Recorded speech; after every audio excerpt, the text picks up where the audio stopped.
Bonjour à tous, vous êtes bien à l'écoute de Radio Taïwan International. Tout de suite, c'est le courrier des auditeurs.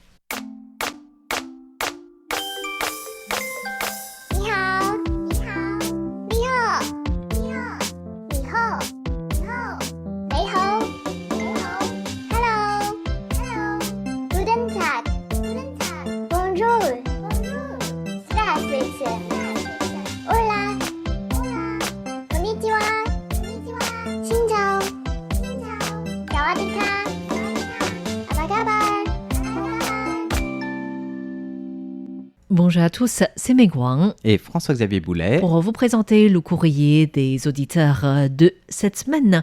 Alors, pour débuter, une information concernant la journée mondiale de la radio. Vous êtes nombreux à nous poser des questions quant à la participation ou non de RTI à cette activité organisée par l'UNESCO.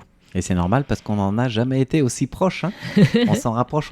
C'est lundi précisément, oui, le c'est 13 février. Alors, on a déjà essayé d'expliquer ceci à chaque occasion, puisque nous avons essayé en fait de participer à cette activité internationale.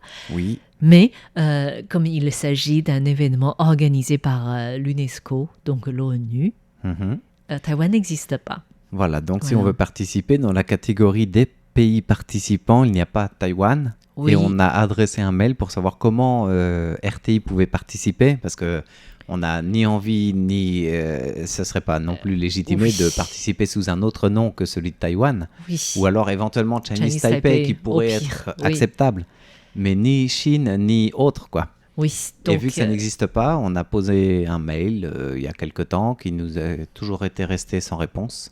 Oui. Depuis, ça fait tous les ans un petit peu la même rengaine, comme tu dis. Alors c'est vrai qu'on l'explique à maintes occasions. Malheureusement, ce sont des lettres qui restent sans réponse. Oui, et mais on participe quand même de notre côté, quoi. Oui, cette année, on a essayé d'aller voir de nouveau le site de l'UNESCO. Oui. Et effectivement, il n'y a pas la case Taïwan. Voilà. Et on a bien remarqué, il n'y a pas de Hong Kong non plus, en fait. Oui. Et donc, il y a Chine, point barre.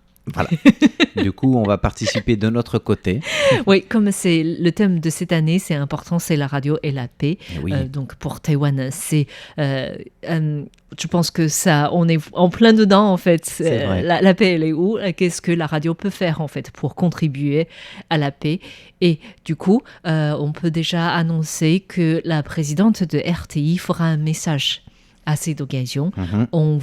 Ce sera diffusé dans notre journal le 13 février, donc lundi prochain. Tout à fait, dans toutes les langues de diffusion de RTI. Et en fait, la radio est assez, avec la présidente, cette présidente qui est arrivée il y a 6 mois ou 7 mois, je ne sais plus.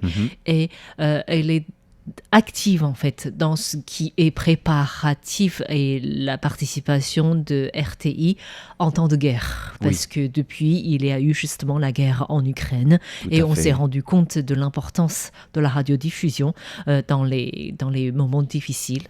Et du coup RTI a aussi fondé ce qu'on appelle RTI Academy dans le but de préparer des journalistes en cas de situation difficile, que ce soit épidémie ou catastrophe ou alors la guerre. Voilà, donc cette académie permet de former justement ces journalistes, pas que de la radio, mais à l'échelle nationale, donc taïwanaise, d'autres chaînes aussi, d'être au moins sensibilisés à ces questions, sur le modèle de ce qui se fait aussi à l'échelle internationale par d'autres médias, etc. Et puis aussi, on voit RTI organiser des forums internationaux sur ces questions de paix, de radio, d'engagement. Et c'est vrai que c'est quelque chose qui pouvait exister à une échelle beaucoup moindre avant, mais qui est largement mis sur un piédestal ces derniers mois. Oui, tout à fait. Cette présidente est active dans le sens où elle a déjà fait un forum avec toutes les radios locales de Taïwan, donc toutes les radios FM, AM. Et du coup, c'est en préparation. Les premières formations ont été suivies par certains journalistes de RTI. Et du coup, RTI Academy va se poursuivre. C'est vrai qu'on a l'impression, on parle plutôt de la guerre, mais En fait, il faut la paix pour se protéger. C'est la meilleure arme. Oui. Mais et après, c'est vrai que cette formation, elle est étendue aussi à d'autres questions. Ça peut être en cas de catastrophe naturelle. Tout à fait. Et à Taïwan, on n'est pas exempt de ça. Et on peut parler des typhons, des séismes, etc. L'actualité d'ailleurs mondiale nous le rappelle cruellement. C'est vrai que tout ça, il faut être prêt. Comment un journaliste sur place va faire un reportage et est-ce qu'il laisse sa mallette de reportage pour aller aider à sauver des vies? Enfin, c'est vraiment complexe, quoi, comme question. Du coup, c'est quelque chose qui se prépare. C'est pour ça, je pense que la présidente de la radio a tenu à s'exprimer également sur ce sujet, ce qui n'est pas souvent le cas. Je pense que d'ailleurs, c'est la première fois que dirigeants de RTI s'expriment à l'occasion de Journée mondiale de la radio. Voilà. Donc, c'est à diffuser dans le journal le 13 février prochain. Oui, donc ce sera lundi. Retenez bien le nom de cette présidente, Cheryl Lai. Oui, et avec Fix, à l'occasion, on fera une émission spéciale avec des idées de réalisation de programmes à l'occasion de cette journée proposée par l'UNESCO. Voilà, donc ce sera des idées liées à la paix inclusive, etc. On ne vous en dit pas plus, mais on vous invite déjà à nous écouter pour cette émission spéciale qui sera bien sûr dans la rubrique décryptage et au micro de RTI. Voilà. Donc ça, c'est par rapport à annonce de RTI. Encore une fois, nous vous invitons à suivre également la normalité de la diffusion du programme de RTI avec le nouveau système informatique de programmation qui est mis en place, non seulement pour le 6005 vers l'Europe, mais aussi pour notre diffusion à travers Radio France Internationale vers l'Afrique du Nord et de l'Ouest. Voilà. Donc c'est vrai qu'apparemment ça c'est quand même plutôt bien réglé, la question de certains loupés pour certaines diffusions semble être révolue et tant mieux. Mais c'est vrai qu'on vous invite à être vigilant pour nous intervenir tout de suite si jamais il y a le moindre souci. Oui. Notamment, comme tu dis, vers cette fréquence hebdomadaire vers l'Afrique. C'est vrai que vu que c'est pas tous les jours, il y a peut-être besoin d'un petit peu plus de temps de surveillance pour voir si tout va bien. Voilà, donc n'hésitez pas à nous informer sur la diffusion, la normalité de notre diffusion. Voilà, merci. En tout cas, un grand merci à toutes celles et ceux qui réagissent à nos émissions, à la qualité de réception, au contenu de nos programmes, qui nous posent aussi des questions sur Taïwan ou la radio. Et on vous invite à continuer de poser des questions à RTI sur nos programmes, sur la radio en général, sur nos émissions, sur Taïwan. Des questions qui peuvent alimenter le courrier des auditeurs et surtout qui peuvent vous faire gagner la lanterne du lapin. Car cette année, c'est le signe zodiacal, le lapin d'eau 2023. Et comme tous les ans, le Bureau du tourisme nous a offert 20 lanternes pour le service français à offrir à nos auditeurs. J'ai l'impression que c'est un nombre moins important que les années précédentes. L'année dernière, c'était 20 aussi, mais c'est vrai qu'il y a quelques années, c'était beaucoup plus. C'était plus nombreux, oui. Puis il y a l'inflation qui est passée par là, le lapin, c'est un lapin maigre, quoi. Un lapin maigre. En tout cas, si vous souhaitez obtenir ce lampion, en fait, n'hésitez pas à nous envoyer des questions concernant Taïwan ou la radio, et vous participerez donc à un tirage au sort à la fin du mois de février. Donc, comme c'est lié à cette fête, on ne va pas attendre très longtemps. Tout à fait. Fin février. Et ça, c'est l'activité bonus de ce mois de février, en début d'année lunaire et fête des lanternes, parce qu'il y a aussi la question mensuelle du mois de février, où on demande à nos auditrices et auditeurs de nous citer 3 noms de nouveaux ministres dans le nouveau gouvernement, en fait, qui est entré en fonction le 31 janvier dernier, gouvernement du Premier ministre Chen Chien-jen. Voilà, on vous demande de nous donner 3 noms de nouveaux ministres. Nouveaux, hein. Attention, c'est pas ceux qui sont restés en poste. Tout à fait, il y en a pas mal qui sont restés. Ont changé de poste, oui. Donc ça, c'est la question du mois de février, pour gagner non pas une lanterne de lapin, mais un porte-clés. Toujours en forme du lapin zodiacal, avec 5 gagnants à tirer au sort.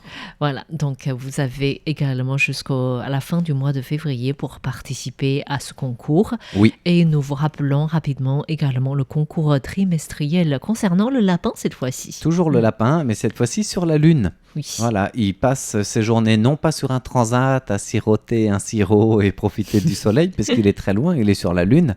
Alors, à quoi occupe-t-il ces journées ? C'est la question trimestrielle, à vous de nous la répondre. Et il y a un petit piège parce que selon les traditions, les cultures, la légende est différente. Oui, donc là, on parle bien de la culture chinoise, du monde chinois. En fait. Tout à fait. Pour tenter de remporter un petit nounours en tissu cousu par Tiffen. Réalisation par Made by Hand and Heart, by Heart de Tiffen. Exactement. Et du coup, c'est un petit nounours cousu en tissu, puis en petite... je sais pas comment on peut Vous expliquer. Verrez. Voilà, tout à fait. C'est un tissu un peu spongieux, comme une petite serviette, en fait. Et il est très, très bien réalisé. Il y aura 5 gagnants à tirer au sort de ce cadeau inédit en édition limitée, puisqu'il y en a 5 dans le monde entier seulement. Et ils ne sont pas pareils en plus. Et en plus, ils sont tous uniques. Voilà. Voilà, donc c'est jusqu'au fin mars. Donc vous avez encore plus d'1 mois pour participer à ce concours. Exactement. Et avant de répondre à vos questions, nous avons une voix. Une voix surprise. Alors, invité mystère. Déjà, on va préciser que, par exemple, Daniel Villon a remarqué que récemment, à l'antenne de RTI, surtout à travers des vidéos, il y a une nouvelle voix. Voilà, et c'est pas Fix qui est en train de muer. Non, de préférence non. On l'aurait remarqué, je pense. J'ai essayé. En tout cas, c'est une nouvelle voix, effectivement. Il s'agit de Deli. Qui est une nouvelle stagiaire qui vient de la France et qui va rester 6 mois parmi nous. Oui, et elle est bien courageuse, Deli, parce que dès son premier jour, on l'a vraiment mis dans le bain, vraiment dans le, comment on appelle ça, dans le grand bain. Parce que dès les premiers jours arrivés à RTI, on a à peine eu le temps de la former qu'elle nous a accompagnés sur place pour notamment le Salon du Livre international de Taipei, qui est un grand événement. Et puis, dès le départ, on lui a confié le caméscope, des petites choses pour qu'elle fasse des reportages en vidéo. Et c'est l'occasion d'avoir entendu sa voix. Et c'est vrai que c'est rare qu'on accueille un stagiaire qui soit dès le lendemain ou le surlendemain en train de publier quelque chose sur notre site. Oui, en tout cas, ça fait déjà 3 ans, enfin surtout depuis le début de Covid, que RTI n'a pas accueilli de stagiaires parce que les frontières étaient fermées. Et les frontières étaient bien fermées. On précisait qu'il n'y avait pas de visa stagiaire en fait. Et du coup là, c'est autorisé. Deli est arrivée. Elle va rester là jusqu'à fin juillet et elle va essayer de réaliser une série d'émissions sur les mouvements, ou non plutôt les monuments, les sites qui sont liés au régime martial à Taïwan. Voilà, donc ce sera des émissions radiophoniques avec un support vidéo normalement aussi. Et du coup, c'est vrai qu'elle va avoir un petit peu besoin de temps de préparer cela. Ça va la faire bouger aussi. Ça ne va pas être tout de suite en ligne, mais probablement en mars. Voilà. En plus, dès que la série sera lancée, on va attendre d'avoir 2-3 épisodes pour pouvoir la lancer de manière régulière. Parce que ce sera plus facile pour elle autant que pour nos auditeurs. Voilà, c'est donc une petite parenthèse pour parler de notre invité. Qui n'est pas la voix de Deli. Non, cette personne a une voix que vous connaissez déjà. Ça date un peu. Ça date de 2018. Voilà. Si ma mémoire est bonne. Depuis, en fait, c'est pas ma mémoire. Il y a au moins 5 ans. Eh ben, vous saurez reconnaître tout de suite cette voix surprise. Bonjour. Bonjour à toutes, bonjour à tous. Alors, est-ce que vous avez deviné de qui s'agit-il ? Alors, qui es-tu ? Alors, qu'est-ce que tu fais ici ? Le suspense est à son comble. Très bonne question. Alors, je suis Lucie, j'ai été stagiaire ici pendant 2 mois en 2018. Et j'ai fait notamment des vidéos et des podcasts à Radio Taïwan International au service français. Et donc 5 ans après, je suis de retour à Taïwan et je vous rends visite. Voilà, et ça c'est vachement sympa, en effet. Oui. En fait, Lucie nous rendait visite et on l'a embarquée littéralement dans le studio pour saluer les auditeurs. C'était pas prévu, puis ça s'est fait comme ça de manière spontanée. Exactement.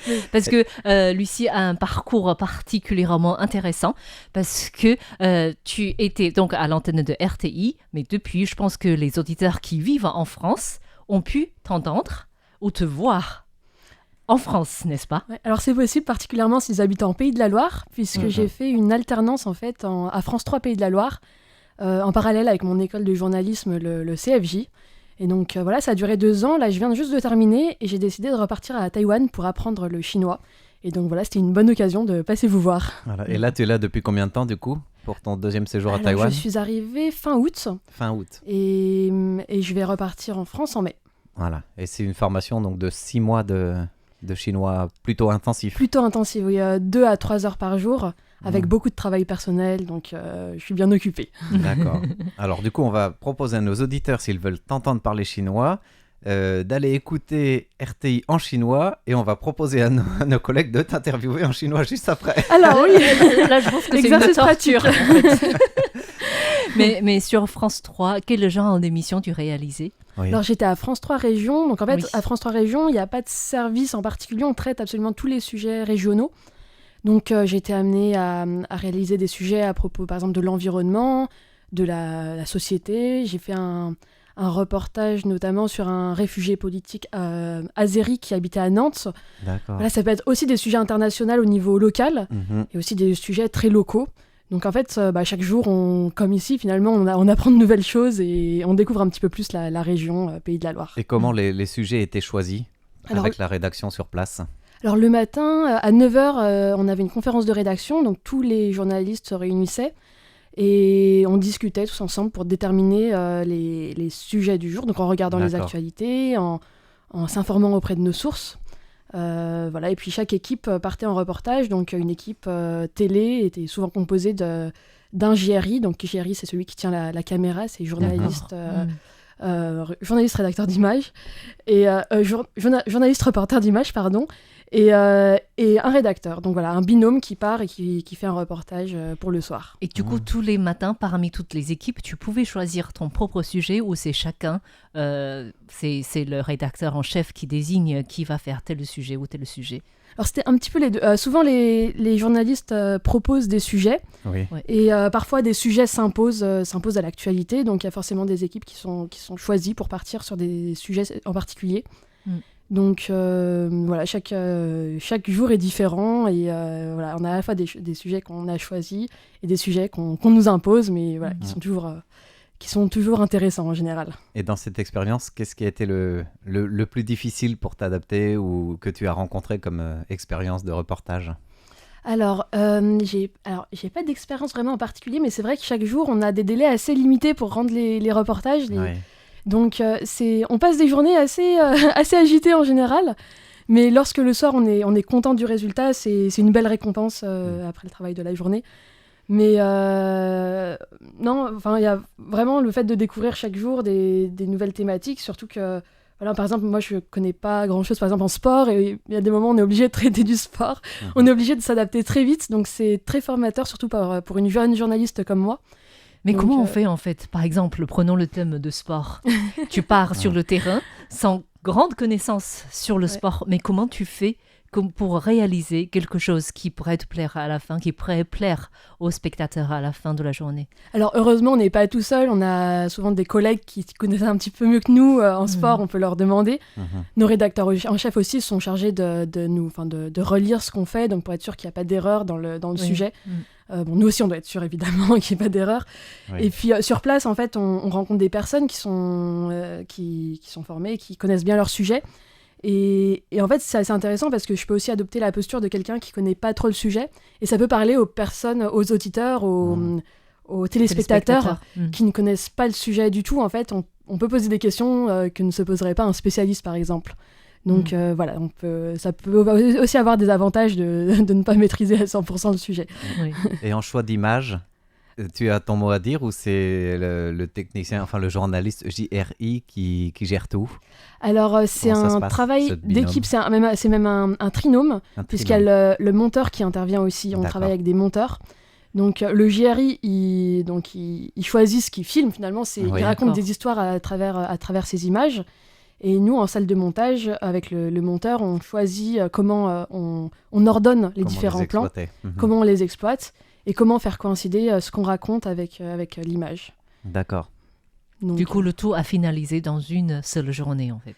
Tout à fait. Alors, on a des délais parfois un petit peu plus longs pour des reportages plus fouillés, plus longs aussi en durée. Mais on va dire, oui, à peu près 50% des sujets sont des sujets faits en une journée, souvent, qui collent avec l'actualité chaude de la région. Et est-ce qu'il y a un sujet qui t'a particulièrement marqué, ou t'es particulièrement satisfait en fait de ta réalisation? Il y en a deux. Mais celui que j'ai déjà évoqué tout à l'heure, c'est le sujet d'un réfugié azéri qui vivait à Nantes. Et en fait, il avait subi des violences dans la rue. Enfin, il avait été clairement tabassé en pleine rue à cause de ses idées, a priori, puisqu'il recevait régulièrement des menaces de mort. Et en fait, parler de son cas, ça a permis d'attirer un petit peu l'attention sur le danger qu'il encourait. Et ensuite, il a été davantage protégé suite à ce reportage et aussi celui de confrères. Donc voilà, c'est particulièrement intéressant de voir un petit peu l'impact qu'on peut avoir en tant que journaliste. Oui. Et il y a un deuxième sujet qui m'a aussi marqué parce que c'était un long sujet, je crois qu'il faisait 6 minutes, donc ça demande 2 jours de tournage, il me semble. Et j'ai rencontré plusieurs jeunes en fait, qui se disaient non-binaires. Donc qui n'allaient ni dans le genre des hommes, ni dans le genre des femmes, mais un genre intermédiaire. Et c'était très intéressant parce qu'on avait beaucoup plus le temps de parler avec les interlocuteurs, puisqu'il y avait plusieurs jours de tournage. Et au niveau du montage, pareil, on avait beaucoup plus d'images, donc ça demande un travail beaucoup plus long. Donc professionnellement, c'était très, très intéressant. Mais ces personnes étaient prêtes à parler? Alors, il faut les convaincre. Effectivement, c'est pas facile. Parce que c'est sur image aussi, en fait. Du coup. Oui, en plus, oui, elles sont pas totalement anonymes et parfois elles sont un petit peu méfiantes vis-à-vis des médias. Ça arrive assez régulièrement. Donc j'ai dû les rencontrer avant le tournage. On a passé 1 heure à discuter sur ce que je voulais faire, ce que eux pouvaient et voulaient faire.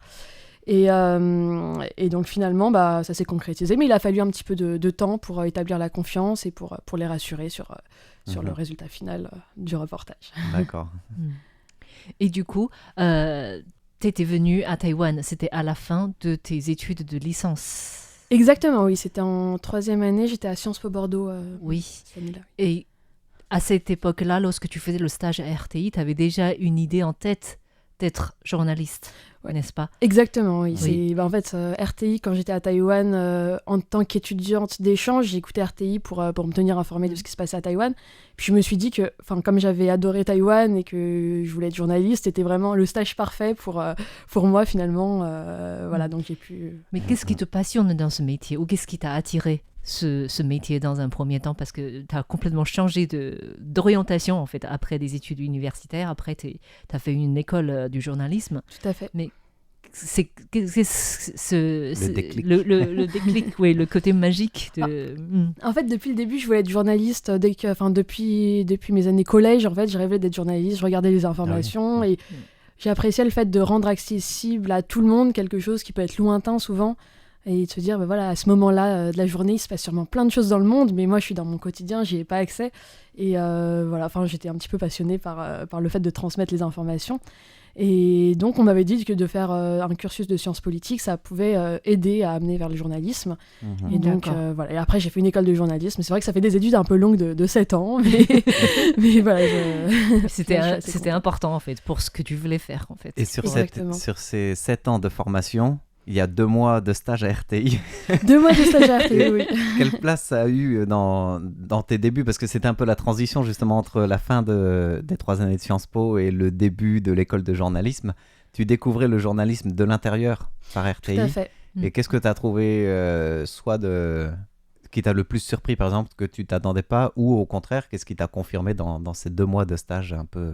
Parce que tu n'as pas fait que de l'observation, tu as fait aussi de la réalisation. Oui, j'ai réalisé des vidéos, j'ai un petit peu participé au podcast.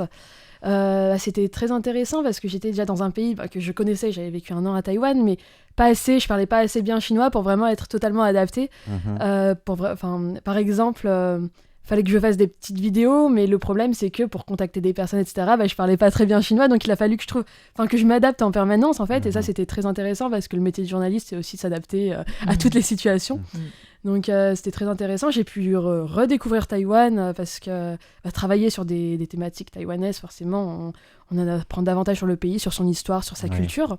Et le fait de parler d'un pays que tous les Français ne connaissent pas forcément, de rendre ça accessible, ça m'a été utile aussi pour vulgariser un petit peu l'information à tous les publics. D'accord. Voilà. Merci beaucoup. Merci à vous. Merci de nous avoir rendu visite et de passer au studio, saluer aux auditeurs et de partager aussi tes expériences parce que nous recevons régulièrement des stagiaires, mais tous ne s'orientent pas vers le journalisme et tous ne reviennent pas par la suite à Taïwan pour étudier le mandarin. Donc c'est vraiment un cas exceptionnel en fait, précieux. Oui, merci. Et puis merci pour les cookies. Avec grand plaisir. Merci. Donc, c'était Lucie Rivière qui était parmi nous. Vous allez peut-être l'entendre très prochainement dans tous les médias français, en France. Peut-être pas tous, mais au moins certains médias, en effet. Oui. C'est vrai qu'elle prépare des chroniques, elle espère aussi vite reprendre le monde des médias après sa formation à Taïwan. Oui, donc une journaliste à suivre. Tout à fait. Voilà. Et comme elle aime le dire, la vie est un long fleuve tranquille. Et dans le courrier des auditeurs, le long fleuve tranquille, c'est aussi un fleuve qui est alimenté par plein de questions des auditeurs. Oui, alors aujourd'hui, nous pouvons commencer par répondre à une question de Farid Boumechal qui nous écoute en Algérie avec une question liée à l'actualité. Voilà, il voulait savoir à l'occasion de la récente journée mondiale des lépreux, est-ce que Taïwan faisait quelque chose pour cette journée mondiale et quelle était la situation des malades de la lèpre à Taïwan? Moi, j'ai fait quelques petites recherches et c'est intéressant en fait. Parce que je crois que c'est une maladie qui n'existe quasi plus au sein de la société taïwanaise, au moins maintenant en fait. Voilà, d'après les chiffres du ministère de la Santé, du Centre de contrôle des maladies, il y a moins de 10 cas par an de lèpre à Taïwan. Et selon les normes de l'OMS, ça veut dire que la maladie est quasiment éradiquée. Oui. Et ces 10 nouveaux cas, aujourd'hui en plus la lèpre, elle se soigne assez facilement, il y a des traitements, on en guérit, on n'a pas besoin de s'isoler du reste de la société, mais il y a pas mal d'associations qui essayent de sensibiliser les Taïwanais à la question de la lèpre, et à l'occasion de cette journée mondiale de la lèpre, il y a plusieurs personnes qui sont intervenues comme cela pour essayer de ne pas marginaliser les malades de la lèpre, ni les centres de soins qui ont été liés à la lèpre. Et là, on peut penser à l'ancien site de Lecheng, qui est devenu un petit peu le lieu symbolique des malades de la lèpre. C'était le lieu, on parle d'un centre de soins, mais finalement, c'était un lieu, prison, entre guillemets. C'était mettre les gens qui souffraient de la lèpre dedans. Et les isoler du reste du monde. Voilà. Donc surtout si on ne les voit pas, ils ne nous contaminent pas. C'est un peu cette mentalité, comme ça a été le cas dans de nombreux pays et de nombreuses cultures. Et avec le développement urbain et la perte de l'utilisation de ce site. Et du coup, il était question de démolir ou de déménager une partie de ce lieu, le conserver ou pas. Et c'était une question de patrimoine qui se posait en fait. Oui, et ce qui est intéressant, c'est de voir que ce qui a été décidé par le gouvernement, c'est de conserver ce sanatorium de Lecheng sous l'égide du ministère de la Santé pour le transformer en parc culturel national des droits de l'homme médicaux et des droits des lépreux.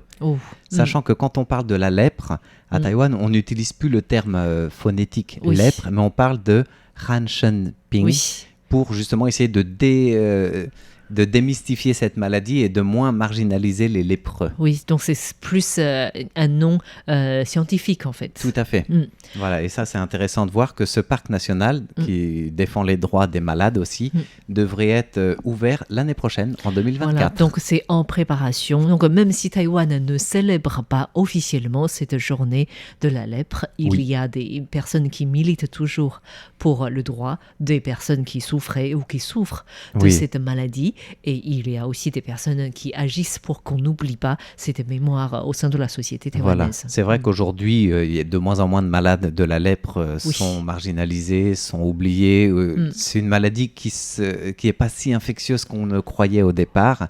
Et 90% des personnes semblent développer une immunité naturelle contre la lèpre. Donc c'est vrai que ça permet aussi de voir que c'est une maladie qui est presque disparue. Oui, voilà, donc merci à Farid Boumechal pour avoir cette question. Nous profitons ces quelques secondes qui nous restent pour saluer quelques auditeurs pour leur rapport d'écoute. Avec notamment joie. Philippe Marsan qui nous écoute en France, mais aussi Thomas Kotas qui nous écoute en Pologne. On a aussi Roger Roussel qui nous a envoyé une belle carte avec de jolis timbres du Canada. Et Jacques Delotte de la Belgique. Donc merci à tous tous de continuer à nous suivre, de aussi participer à différents concours de RTI et de surveiller la situation de diffusion pour nous. Heureusement, vous êtes là. Et oui, voilà. Et rassurez-vous, même si vous ne nous entendez pas ou moins bien à cause des interférences, nous aussi nous sommes là. Oui. Et on va lutter ensemble. Oui, merci à tous. C'était Meguang et François-Xavier Boulet pour RTI.